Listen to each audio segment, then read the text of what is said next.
Hey, my name's Nick Welch. I appreciate you coming here and giving time to an old hillbilly like me. I would like to talk to you about return to the office. No problem. No problem. Go ahead, yeah. So, in 2020, the world collapsed. The only time a global pandemic has actually happened, the largest pandemic in 100 years. And you saw us through that successfully. We had the foresight in place already to develop the infrastructure for a work from home solution. So it was a matter of a month, 6 weeks to get things back up and running from a remote situation. We spent the last 5 years developing that. I work for the TAS organization. I ran multiple training classes for people in India and Buenos Aires to rebuild the branch technology support help desk. And then in 22 and 23, I was a manager of a small team, and that's when the 3 days a week mandate came in. I had difficulty at the time because I couldn't in good conscience support my team, which did not really need an office to operate. We had already been operating for years remotely. My team had no reason to do so, but I knew that if I couldn't support it, I couldn't in good conscience manage this team to do so. And the main issue is that my managers also couldn't manage that. They could not speak to it either. The answers that we got at the time were effectively because I said so. In 10 years of working here, that's not an environment that's ever even been close to it. Our work here has always been work by your conscience rather than by a directive. And I have to say that is because of your leadership as well, the times that you've just over the years and stood up to tyrants in the way that you operate. Mandating a 5-day a week, my team currently exists in 4 time zones. We have 7 people. My manager just moved to Florida. There is no way that I have a close colleague in India, a close one in Buenos Aires. There's just no way that being in an office makes any difference for us specifically. So all I'm asking, I'm not suggesting you rescind such an order, I'm suggesting it be left up to the managers of the individual teams themselves on the necessity of an office workplace. Got it? Thank you. All right. I'm going to give you a complete answer. There is no chance that I will leave it up to managers. 0 chance. The abuse that took place is extraordinary. And so you may be a great manager, but the notion that everyone's going to say, well, me, I'm going to give you examples how bad it got, okay? Now, just before I do that, 60% of Americans went to work every day during COVID. And, somehow people who work in places like this, they didn't understand. You're manufacturing. Who delivered your food? Who got the food? Police, firemen, our branches, a lot of you had to come into work and stuff like that. So the notion that everyone's working from home and it works great, that was not true. We've always had work from home. I'm not against work from home, okay? And so we have 10% of our people, mostly in mortgage and certain call centers, who work from home. We started a virtual call center in Detroit. Now we have one in Baltimore, but it's very efficient. It's trackable in a very specific way about how efficient it is, okay? And also it's a free world. So I'm not against, if you want to have a company working from home, that's fine. Now your manager who moved to Florida, we never made a promise it would be forever. That's their problem, not mine. And so people that we moved, we didn't move. We always told people we're going to be a work from the office type of company. And so we allowed 3 days and 2 days. But here are the problems, okay? And they are substantial, okay? Which is the young generation is being damaged by this. That means they may or may not be on your particular staff, but they are being left behind. They're being left behind socially, ideas, meeting people. In fact, my guess is most of you live in communities a hell of a lot less diverse than this room. And so it had all these kind of effects. So we actually see these younger kids slowly being left behind. And I won't do that to younger kids. Now, it's hard to say to the younger kids, you come in, but not your bosses. And the other thing, which was full of shit, which I couldn't stand listening to anymore, is, well, if I come in, I just Zoom to people somewhere. Which I've also said you can't do, which we have people Zooming in from different floors. If you're in the building, go to the meeting. We also had, and I'm all right about this one, that a lot of you were on the fucking Zoom and you were doing the following, okay? Looking at your mail, sending texts to each other about what an asshole the other person is, okay? Not paying attention, not reading your stuff, and if you don't think that slows down efficiency, creativity, creates rudeness and stuff, it does, okay? And when I found out that people are doing that, you don't do that in my goddamn meetings. You go to a meeting with me, you got my attention, you got my focus. I don't bring my goddamn phone. I'm not sending texts to people. Okay? It simply doesn't work. And it doesn't work for creativity. It slows down decision making. And don't give me the shit that work from home Friday works. I call a lot of people on Friday. There's not a goddamn person you get a hold of. And remember, the team's got to work. Okay? And then I manage a company and we have an operating committee meeting. We're not all there. Sometimes there are people zooming in from somewhere, they travel, but all day we're talking to each other. What about this? What about the constant follow-up, which you don't have by Zoom on any team? So it may work for your team. Now, we've said, but we did learn flexibility. So particularly it's usually women, caregivers, we understand there'll be flexibility. But I'm going to be tracking very closely managers. Our managers simply didn't manage. I'm going to go back to another bunch of stuff that's been in my mind recently, okay?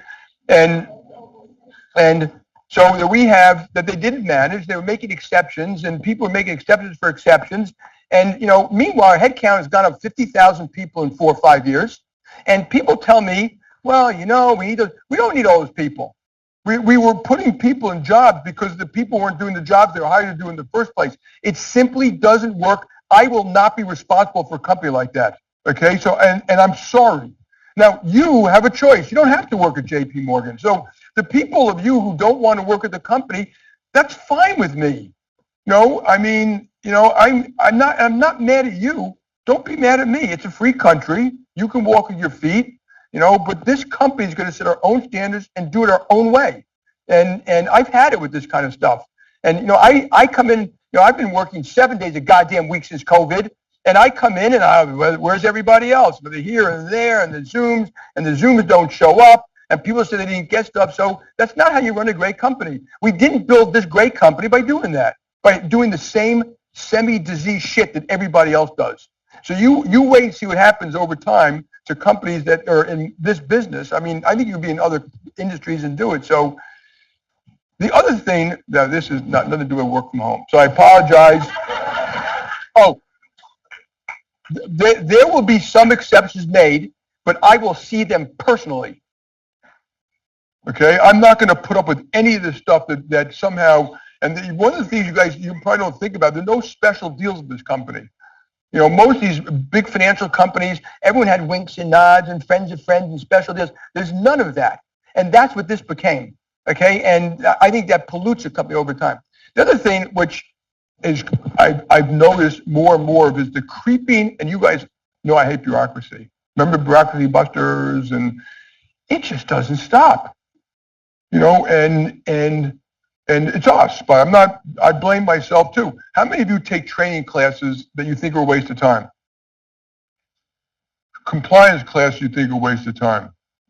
How much time you spend at MBIAs? You guys, okay, you don't do MBIs. Or through legal risk compliance type stuff. That's, multiple committees to get multiple approvals. How many of you think there's a lot of kind of bureaucracy we got to do something about? Just raise your hand in general. Right. That's part of the problem. That's unacceptable to me. Okay, what I worry about this company is that I want to be as successful 10 years from now as it is today. I made a list. I did a Masterclass. We're going to share. I'm going to spend some time with you when we're out of here, by the way, Becky. I did a Masterclass on companies, and just listen to what I'm saying. What happened to GE, Sears, Kmart? Okay, what happened to Nokia, BlackBerry, And then you had Apple and Amazon. It's even worse in financial services. What happened to Bear Stearns, Lehman Brothers, Travelers, Citibank, all 100% of mortgage brokers, all bankrupt. Everyone fired, jobs lost, reputations lost, and it was complacency and bureaucracy in every single case. It wasn't stupid. The people weren't stupid, but the places got slower and more accepting of not doing their homework and stuff like that. And I won't put up with it. And you guys, how many of you here when I got to Bank One? You heard the same stupid stuff when I first got here. We're going to build a great company, and we're going to be disciplined and detailed and factual and honest and hardworking, and that's how we're going to do it, and honest with each other. So anyway, the bureaucracy stuff, you've got brilliant ideas, send it to me because I'm on a wild rampage on this one. Number 5. Welcome back to the corporate dystopia, where the suits in the ivory tower think they can dictate your life, your time, and your worth. This is Jamie Dimon's latest Crashout, a fireside chat so tone-deaf it could make your ears bleed.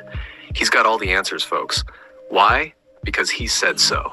And if you don't like it, well, tough luck. You can always walk with your feet. But before you do, let's break down this masterpiece of corporate gaslighting and see why the revolution starts with you. Let's start with Nick, the brave soul who dared to question the almighty Jamie Dimon. Nick's team, they've been crushing it remotely for years. 4 time zones, 7 people, and not a single office chair in sight. But according to Jamie, that doesn't matter. Why? Because he said so. Nick's proposal? Simple. Let managers decide what works best for their teams. My team currently exists in 4 time zones. We have 7 people.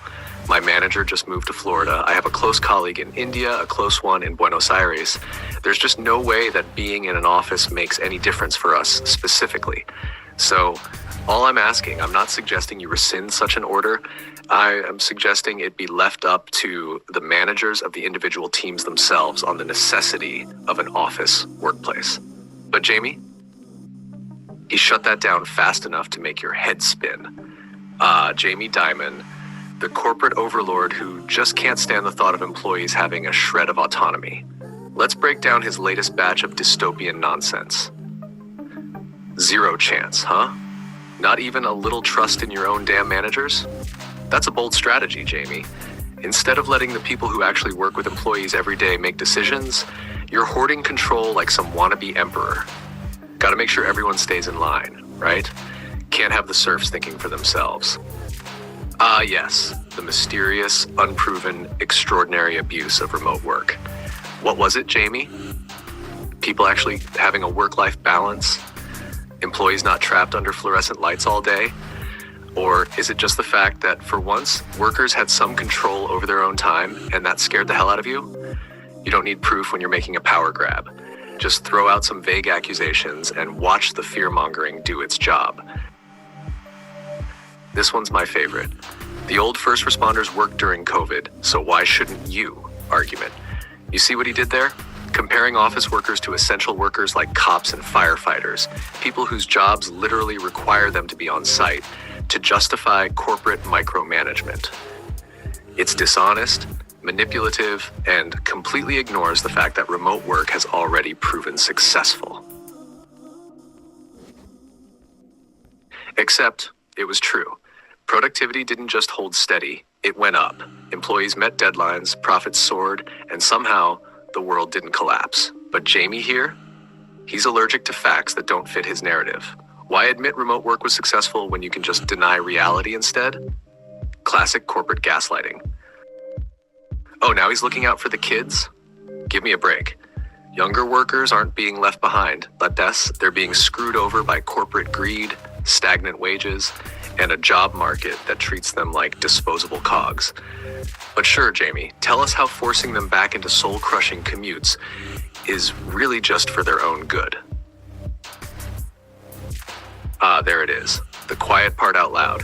Jamie just admitted they overhired, and now they're scrambling to clean up the mess. But instead of taking responsibility, they're pushing employees out the door through voluntary attrition. Translation? Make work so unbearable that people quit on their own.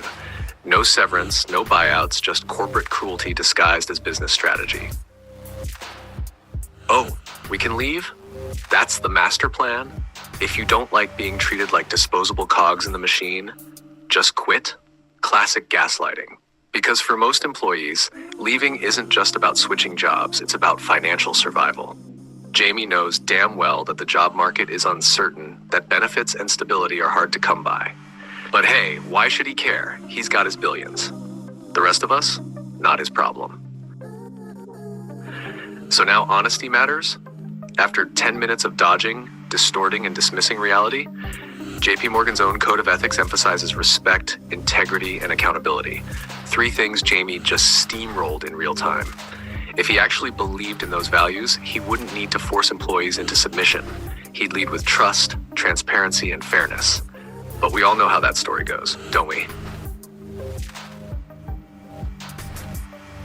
What's the takeaway here? Simple. This isn't about productivity. It's not about abuse. It's not about the younger generation. It's about control. The more autonomy workers have, the less power corporate overlords like Jamie Dimon get to wield. And that scares them more than anything. The question is, what are you going to do about it? So what now? If you're tired of being treated like a cog in Jamie Dimon's machine, it's time to fight back. Sign the petition and